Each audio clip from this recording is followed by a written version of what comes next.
Hey everybody, welcome back to my channel. I'm Teresa. This is Lost My Thread. Today I'm going to be sharing what I made in the month of April.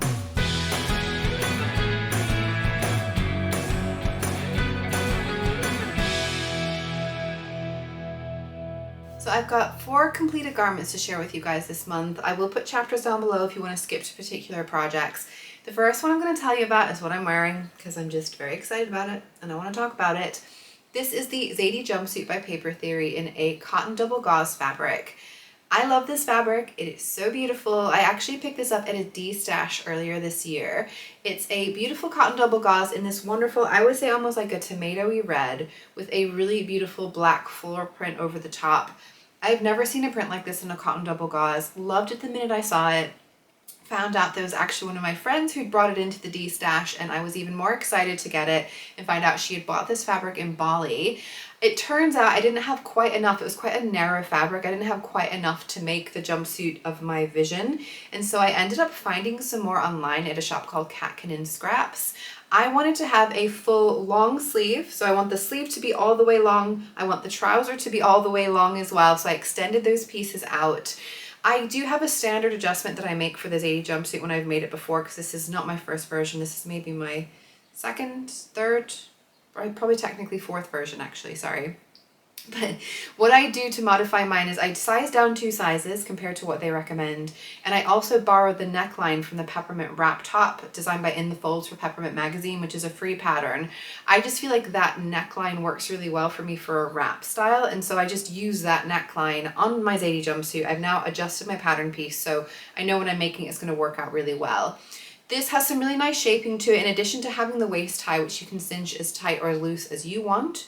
There's also some pleats at the front, at the top or the bottom of the bodice, top of the trouser, as well as at the back, at the bottom of the bodice and the top of the trouser.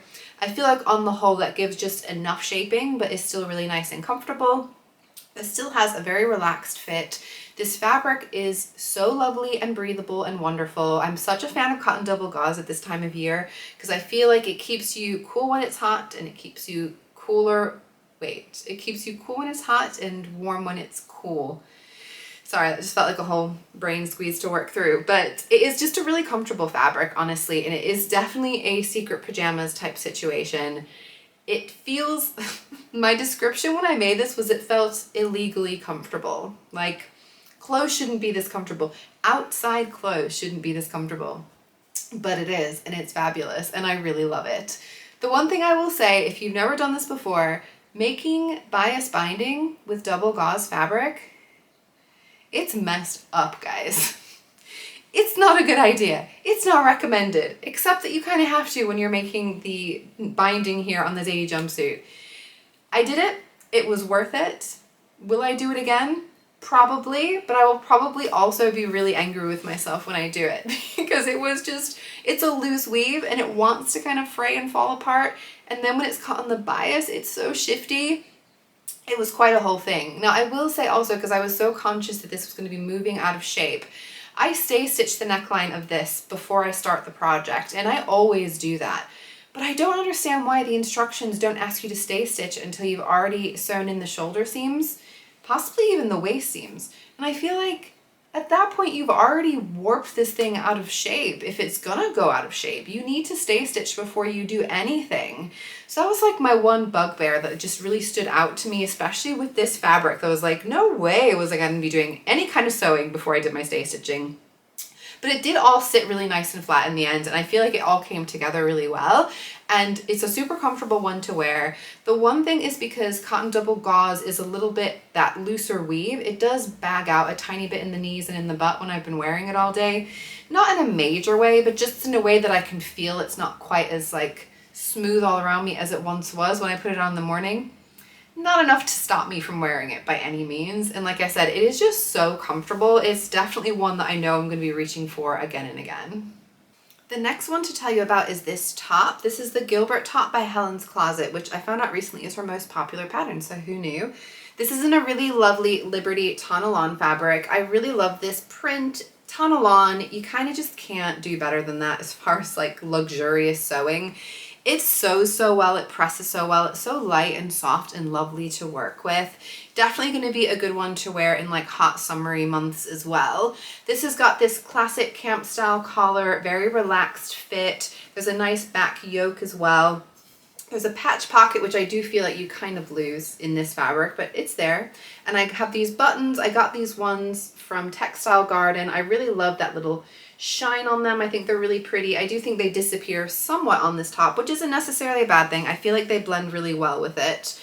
This, I will say, I generally made the size recommended, and I think I will probably end up sizing down in future versions. Now, the thing for me with Helen's Closet, like a lot of different pattern companies, is she has two different size bands, and the smaller size band has a B cup size, like sewing B cup, and the upper size range has a D sewing cup. I need a D sewing cup, but I'm too small for her larger size range. And so I had actually messaged her and said, like, what would you suggest for me? Should I make the smallest size and try and make maybe like smaller seam allowance or bigger seam allowances to get to fit with the D cup? Or should I do a full bust adjustment on the smaller size? And she said her recommendation, as I had suspected, would be to do the full bust adjustment on the smaller size that fits my high bust area. So I made the size 8 at the high bust, and I did a 2-inch full bust adjustment, and then I graded out to the 10 at the waist and a 12 at the hip. Like I said, I think I'll probably just size right down next time, and I might just go for 8 across the whole board, but I'll try this on and have a little think about how much that's going to take off at the hip. But I do feel like, honestly, it's very oversized and probably more oversized than I would intend it to be. I did also end up shortening the sleeves by 2 inches. After I made it, I felt like the proportions just looked a bit odd. And I remember other people mentioning, quite a few people end up shortening the sleeves. And I might even shorten future sleeves by even more, but I felt like, let's just do 2 inches and see how we go with that. Because I want it to all make sense with the style of the shirt as well. I don't want to go too off of the original design. This one came together really, really well. It was very satisfying to put together. So Helen uses the burrito method to put in the back yoke, which means all those seams are fully enclosed. And I felt like when I have a nice fully enclosed back yoke, it pushes me to go a little bit further and make French seams. So I did French seams all throughout this, including in the sleeves, and I just love the finish all throughout. It feels really lovely and definitely very luxurious in my Tana lawn fabric. It is a really nice, comfortable one to wear. I'm just not sure about the style for me. Now, I do wonder if I could maybe layer it over things like t-shirts and tank tops, but even then I feel like that looks like somebody else's style, not like my style. So I don't know, I'm gonna play around with wearing it and pairing it with different things, and I'm hoping I can find ways to make it feel like me, but I'm not entirely sure on this style, particularly in this print. It's dressy enough. I'll for sure end up probably wearing it for work, but I don't think I'd probably want to wear it in the day-to-day. Although I'm hoping that if I make it in a different type of fabric, it might feel a little bit less dressy and something that I can wear a little bit more often.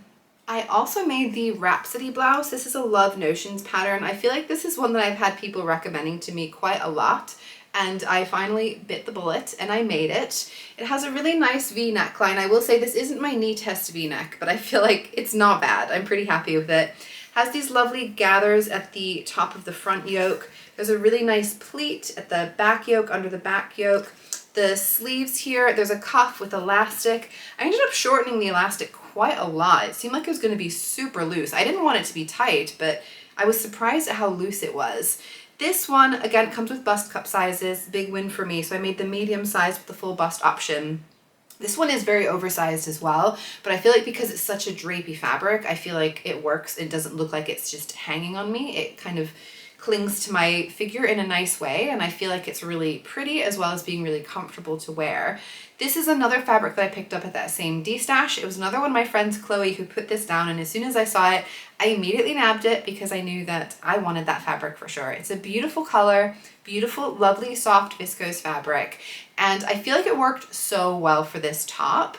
I have seen other versions. Megan G made a version of this top that I was just like all heart eyes over, and I really, really wanted one. And this was a bit of a test for me because my hope is that I'm going to make a hand sewn garment using this pattern in the future. And I just wanted to see how it worked putting it together. And I do think it is a winner, and I think that's what I'm going to end up doing in the summer.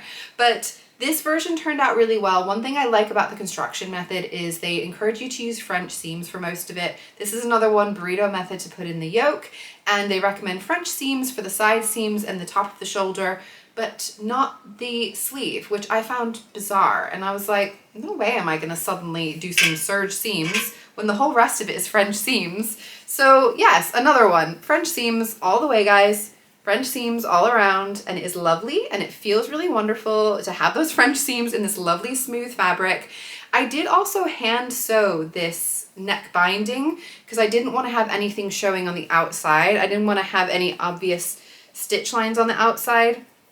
So I did some hand sewing, which is mostly invisible. You probably can see a little bit here and there, but I feel like it made a nice finish. I will say I don't love the finish, the inside of this neckline. I think it would work better with the tie going off the end, which is what I will do in the future. It's another option for this blouse. This is a blouse, okay, I didn't really feel like it was necessarily my style. It was more of a test because I wanted to make another version of it. But this one I actually like more than I expected. And I think this one is going to be one that I'm going to be wearing a lot. Again, probably more for work, but I think it's really beautiful. And I like the V-neck that's not too deep, which makes it a lot more wearable for me for work as well. And the last finished garment to show you are the Pomona shorts. This is an Anna Allen pattern. This is in a really delicious, I love this color, really delicious colored cotton linen fabric that I got from Sew Me Sunshine. It's got a really nice slubby texture to it. I'm obsessed with this color a little bit at the moment. This is an elastic waist pants pattern with a really big waist. This is the shorts. You can make the pants. I wanted to make the shorts mainly because I'm just testing this pattern out, guys, just to see if it's going to work for another project. There are patch pockets you can put on the front or the back. This has no side seam, so it's just one continuous piece from front to back. What made this a little bit more challenging for me, I wanted this to be really high-waisted. That was the intention of what I wanted. And when I measured the front rise and the back rise was perfect. It was going to sit at my waist, but the front rise was going to be too low. And so I had to extend the front rise by 2 inches. But considering that it's one continuous piece from front to back, I had to angle the front up without changing the back of it.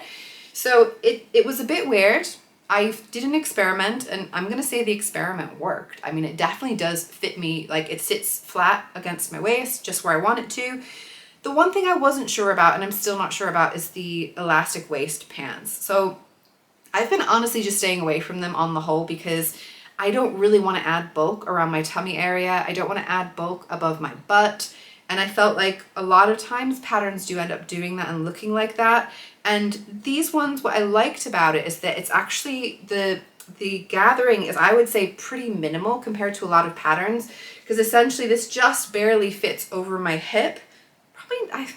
That's what the pattern said it was going to do, and I think I probably could have even sized down. But anyway, the point is it's not meant to be super wide over the hip, the waistband, so that way it's not adding too much extra bulk above or below the waistband rather. And I feel like it does work pretty well for that. And if I have a top that goes just a little bit below where the gathering is, it looks really great and feels really comfortable. I feel like I'm just trying to work out for myself the right balance as far as tops and what makes sense to pair with it. Because I feel like if they're too cropped, it's just way too much like elastic waist in your face.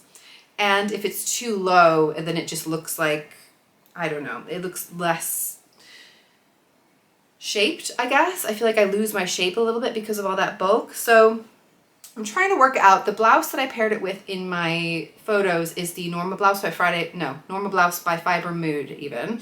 And I feel like that works well. So I just need to see what I compare with it.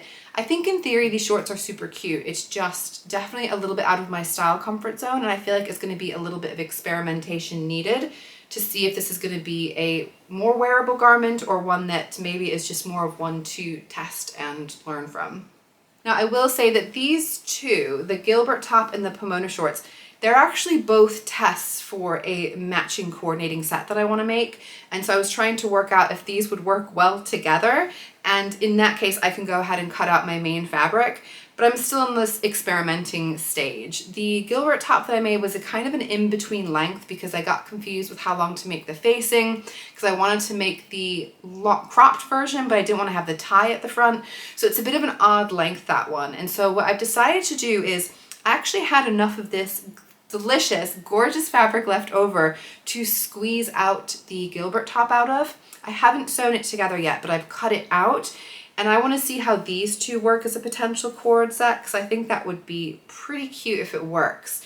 So I've got that cut out, and I'm going to do the longer version, because what I would really love to do would be to tuck it into my Pomona shorts and get a bit of a faux jumpsuit look. So we'll see how that works. I'll be interested to see how they pair together, if I feel comfortable in that, or if it's going to feel too much like pajamas.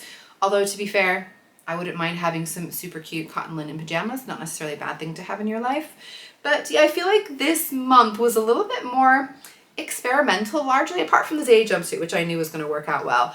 I was trying stuff out for future makes, and definitely I wouldn't say any failures, but some more kind of like, we'll see how we go, and I'll report back if I end up loving these items or not. So I want to talk a little bit more about works in progress. I mentioned that I cut out the Gilbert top to match my Pomona shorts. I also cut out another dress. So this is the fabric. I did mention this in my spring sewing plans. It's a really gorgeous viscose crepe fabric that I got from the Fabric Godmother. It's got a green gingham with like a floral print behind it.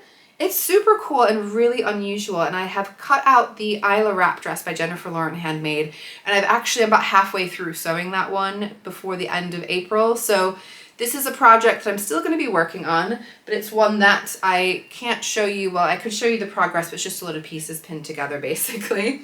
And then the other work in progress is my knitting work in progress. So we're into May. We're a little bit into May, so obviously I've been continuing somewhat, but most of the progress for these socks has been in April. So I'm knitting two socks together. This is from the cuff, this is the heel, and this is going down into the foot. I did show these last month, and I feel like it's fairly slow going because I'm knitting two at a time, which means that in general everything's taking twice as long as I'm used to it taking with knitting, but also it has quite a complex pattern that I have to pay attention to. So I'm going to show you guys what they look like. I mean, I love the texture on here. I think it is super cool. And then what I ended up doing, because I found they were different colors, one was a bit darker than the other. Once I got to the point where I turned for the heel, I swapped the colors over so that they're going to be kind of opposite. And I felt like that would make them look more like a matching pair. Although I have heard that is really common with yarn, and I've heard them referred to as sister socks rather than matching socks. Somebody mentioned in a comment of mine, and I thought that was a super cute way of looking at it. But I think these will be fun now that it kind of reverses that shading. I think they're going to be really cool. It's just slow progress. I'm enjoying it. It's a nice, just quiet activity for me to do here and there, usually in the evenings.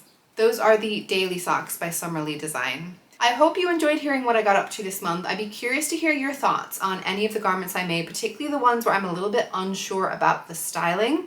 If you have thoughts or suggestions about how I can style those and feel a little bit more comfortable in them, I'd love to hear about it. Or if there were any other favorites of the things I made this month. I know this jumpsuit is definitely a big favorite of mine, partly because it is just so doggone comfortable. If you did enjoy my video, I would always appreciate if you give me a like. I would love it if you subscribe to my channel if you're not already subscribed. If you want to see more of my videos, I would love to have you back, and I will see you all very soon. Bye!